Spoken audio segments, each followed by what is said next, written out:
Благодарам, председателе. Почитувана македонска јавност, почитувани медиуми и колеги. Согласно деловникот за работа на Собранието на Република Македонија, барам дневниот ред да се дополни со нова точка Предлог закон за измена на Законот за трговија. Ово дополнување го барам од причина што основната цел на предложените измени е да се овозможи туристичките места утврдени со Законот за туристичка дејност да можат да работат и во недела, затоа што туристичките места ги направивте неатрактивни туристички викенд дестинации. Реагиравме и во текот на носењето на законот.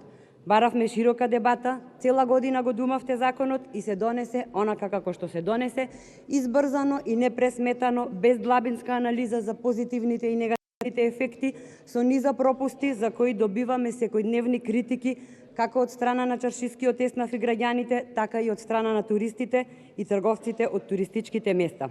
Дополнително, заради избрзаното и непромислено носење на законот, има тешкотии и различни толкувања на истиот, како од страна на рководителите, така и од страна на трудовиот инспекторат, со тоа што според едните навработените треба да им се исплати половина дневница, плюс, а според други само половина дневница. Исто така и вработените нема каде да се обратат, затоа што секој си го толкува законот онака како што го сватил.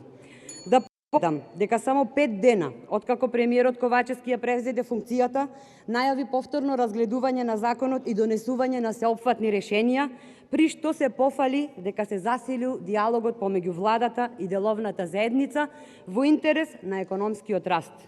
Повеќе од 3 месеци потоа немаме никаква полза од засилениот диалог, а додека ги очекуваме сеопфатните решенија од премиерот, штетите се зголемуваат. Предлог законот за измена на Законот за трговија мора што побрзо да се донесе, за што побрзо да се спречи понатамошниот голем и тежок удар на и онака кревката туристичка и трговска дејност, која се извршува во малите дуќани низ туристичките места, за кои недела и празник се денови во кои има најголема фреквенција на купувачи. На сите нас ни е јасно дека туристичките места ги посетуваат бројни домашни и странски туристи, кои доаѓаат најчесто за време на викенд и празници, односно повеќе само на еден ден, а тој ден е токму недела или празник. Од овие причини, освен што барам дополнување на дневниот ред, барам јасна и недвосмислена поддршка од страна на колегите на владеачкото мнозинство, посебно од страна на колегите кои живеат во туристичките места, да дадат поддршка и овој закон што побрзо да се донесе. Почитувани колеги од мнозинството, ова сега и денес ви е шанса да покажете реална грижа за туристичкиот развој и економијата, кои благодарение на оваа власт се на колена. Ви благодарам.